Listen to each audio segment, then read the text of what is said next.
Hi friends, இது என்னன்னு யாருக்காவது ஐடியா இருக்கா? இது சுவையான ஹெல்த்தியான பச்சைப்பயிறு தோசைங்க. ஆமாங்க, இது எப்படி செய்கிறது நான் சொல்கிறேன். 3 டம்ளர் பச்சைப்பயிறும் 2 டம்ளர் இட்லி அரிசியும் ஒரு 4 மணி நேரம் ஊற வச்சு எடுத்துட்டேங்க. இதை கிரைண்டரில் போட்டு ஆட்டிக்கலாம். ஃபஸ்ட்டு கிரைண்டரை சுத்த விட்டுட்டு தான் போடணும், அப்போ தான் நல்லா மைய அரையும். இப்போ போட ஆரம்பிச்சுட்டு கொஞ்சம் கொஞ்சமாக போடலாங்க. இது கிரைண்டரில் ஆட்டும் போது தாங்க ரொம்ப நல்லாயிருக்கும். கொஞ்சமாக இஞ்சியும் ஒரு ஸ்பூன் கிட்ட ஜீரகமும் ஒரு துண்டு இஞ்சி அதை குட்டி குட்டி அரிஞ்சு வச்சு அதையும் உள்ளேயே போட்டுடலாம். இது கூட சேர்ந்து ஆட்டு விடும்போது நல்ல டேஸ்ட்டு கொடுக்கும்.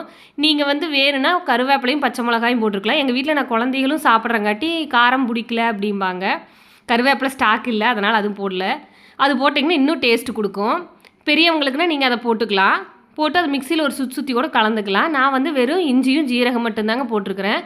கொஞ்சம் கொஞ்சமாக தண்ணி ஊற்றி அப்பப்போ செக் பண்ணிக்கிட்டே இருக்கணுங்க. அப்பப்போ தள்ளி விட்டுக்கிட்டே இருக்கணும், அப்போ தான் நல்லா அரையும். இல்லாட்டி அங்கங்கே பச்சைப்பயிறு அரையாமல் அப்படியே நின்றும்.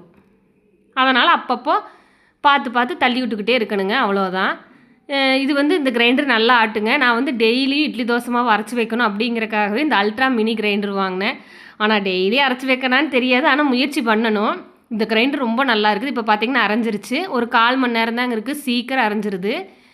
நல்லாவும் இருக்குது. மாவும் சூடாகிறதில்ல. முக்கியமாக எனக்கு கிரைண்டரும் மிக்சியும் சூடாகக்கூடாதுன்னு நினைப்பேன். இது சூடாகிறதில்ல, நல்லா இருக்குது. இப்போ கொஞ்சம் குறன்னு இருக்கணுங்க, ரொம்ப குறன்னு பார்த்தா உங்களுக்கே தெரியும் இந்த பதம்.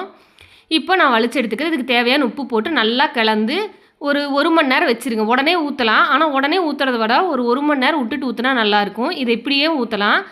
இல்லாட்டி இது கூட இஞ்சி பச்சை மிளகா கருவேப்பிலை கொத்தமல்லி தழை எல்லாம் குட்டி குட்டியாக அரிஞ்சு போட்டு ஊற்றலாம்.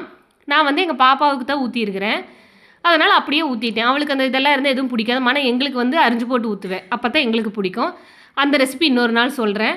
இப்போ இது 1 மணி நேரம் அப்படியே மூடி பக்கத்தில் தனியாக வச்சுக்கிட்டேன். அதுக்கப்புறம் 1 மணி நேரம் கழித்து மாவை தனியாக எடுத்துக்கிட்டு ஊற்றலாங்க. இது இந்த அளவு கெட்டியாகவும் ஊற்றலாம், இல்லை நீங்கள் கொஞ்சமாக தண்ணி கலக்கலாம். ஆனால் ரொம்ப தண்ணி கலக்கி தோசை மாதிரி ஊற்றக்கூடாது, ரொம்ப ஹார்டாயிரும். ஏன்னா இது அடை தோசை மாதிரியே தாங்க.